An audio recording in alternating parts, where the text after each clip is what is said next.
Hey YouTube, it's me again. I just gave you guys one video. Guess I give you another one. I still have about 15-20 minutes left on my drive. So let's talk about two more subjects real quick. I made a video called Self-Sufficient. That is very close to me. I know all of my life prior to some positive things happening, I had to live a certain way. Now, my mother and my sister are they're more shoppers and makeup and all that than I am. So they would go out to malls, spend 12 hours in the bitch, not even think about it, just shopping. They would go to Salvation Army, hours shopping. I was in there sick, ready to go home because that bores the mess out of me. I would rather go to a store. I know what I'm going for. I'm going to go in and pick it up and leave. I don't have to search through 5,000 things and try on 5,000 things in 5,000 different sizes.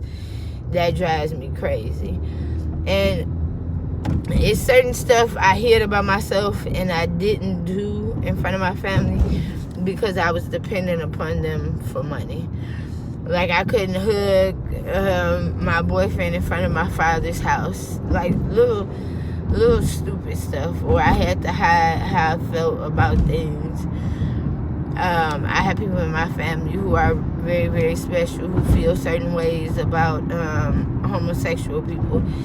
And they always had their opinions and stuff like that. And I'm like, that's stupid. That's like you not accepting the fact that somebody is angry at you because you black. It's the same thing. It's something that somebody is. It's who they are. You can't be mad at somebody for who they are. It's not like we got a booklet and we got to choose who we were going to be once we grew up or who we were going to love. So that's the dumbest stuff in the world to me.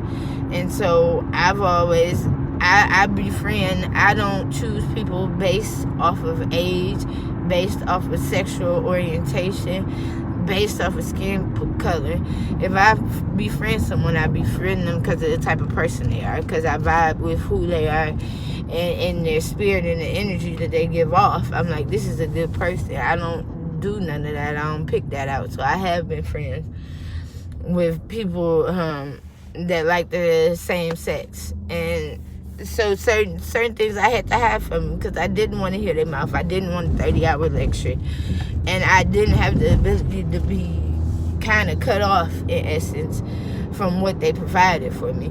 So that's why when I was so excited because once I got a job where I could really do for myself and pay my own bills and not be dependent on them and stay out of my father's house where it wasn't a McDonald's job or a Subway's job.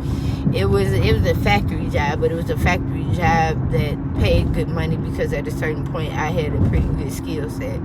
So I can go and say, I'm not going to do $9 an hour or $7.50 an hour. I'm not going to play those games no more. You're going to have to pay me more than what you think I'm worth.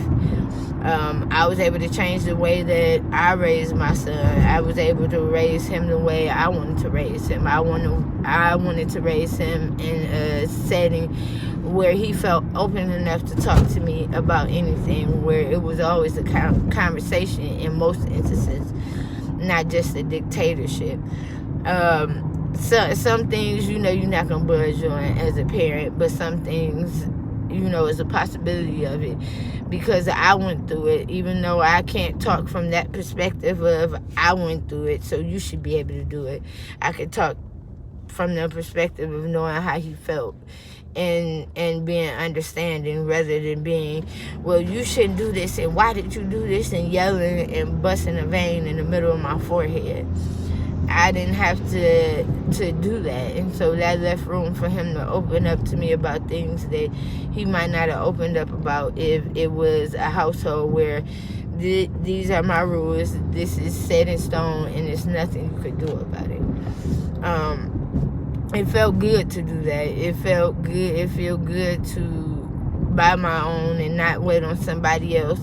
And if I don't feel uncomfortable with how a family member or whoever I'm with is living their lives or the things they're living by. I don't go around it. I don't have to deal with it. I have my own house. I have my own car. I pay my own bills, and I'm married, and so I don't. It's a 50-50 thing. But if I wasn't, I could pay my own bills because I work, because I'm self-sufficient, because I'm gonna do what I need to do to have what I want and provide for my son. And the moment that I could do that was one of the greatest moments of my life, because living for someone else or to appease someone else is not living your life, because you should be able to live your life how you want, as who you are, doing what you want, befriending who you want. That's how you should be able to live your life, because is yours. You only get one life to live, not 12, not 15, just that one. So that's the greatest thing. That's so exciting to me, to be self-sufficient and be able to do things on my own. But of course, along with being self-sufficient also comes being responsible, and sometimes not having the ability to spend your money and do the things that you really want to do for yourself or for your child or for your loved one, whoever.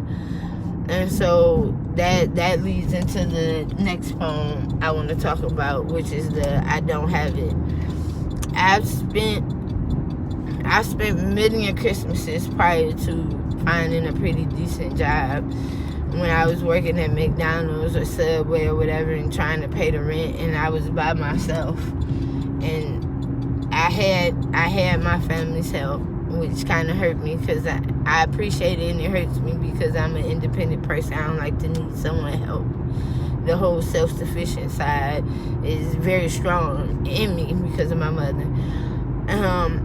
I had Christmases where I couldn't afford to get my son nothing. I probably could afford to get him something, about 4 things from the dollar store. I didn't get to the point where I had to verbally tell him in front of his face that you can't have a Christmas, because I had my family's help.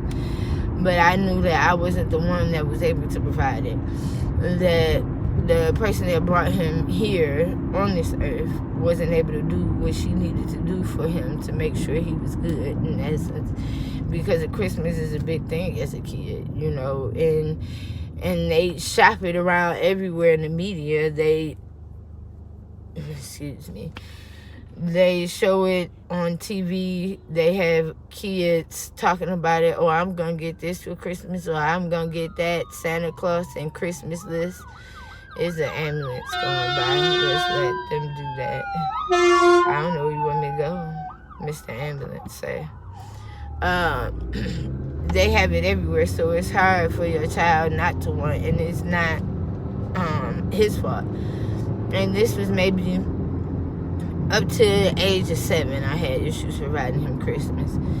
And so that hurts when you don't have it. But sometimes, you know, with the little you do get, you have to focus on the biggest stuff. Like, hey, do we have a roof over our head? Is our lights on? And that's the biggest blessing. And then if you have a family that will help you, that's the greatest thing under the sun, because you don't have to verbally say to a child, I don't have it, your child. Medical things and things you need to do to take care of yourself, you don't always have that, because bills come first. And then, like me taking care of my son come first, because he didn't ask to be here. So I want to make sure while he's here, that I have him happy and taken care of and set up for success in life, and when he goes to school, so he doesn't have anything blocking him in his success, because he's very smart and wonderful. He's hard-headed, and I don't know where he get that from, because I was an angel. But I want to set him up right, so I go without things to make sure he's okay, which is at times is a hard thing to do. I have some medical things and other issues I need to take care of, but I love him and he comes first. So that's what that's about, kind of like the feeling of I don't have it. And that could take you, it could take you to a lot of things in life, could take you to some bad places, but don't let it take you there, because one day you will have it. Things change as quick as it can be the worst moment of your life. that one thing can happen that can turn it all around, or that one person can come in and help you to turn it all around, or be your support. And so don't give up. Know that it's better on the other side, that despair or sadness doesn't last always. Know that it gets great, because I know that, and I always hold on to that no matter what happens, because I'm sure it's still going to be more trials to come my way. But I want to make sure that everyone else knows that. So I'm getting close to work now. That's probably the end of this video, and so I just want to discuss a couple more of my poems and topics that I think about from time to time that help me in my daily. Thank you for watching the video. Remember, I'm a new YouTuber, so be easy on me. Like, comment, and subscribe, and I'll see you again in the next one. You have a blessed day, and remember to keep your head held high in that God.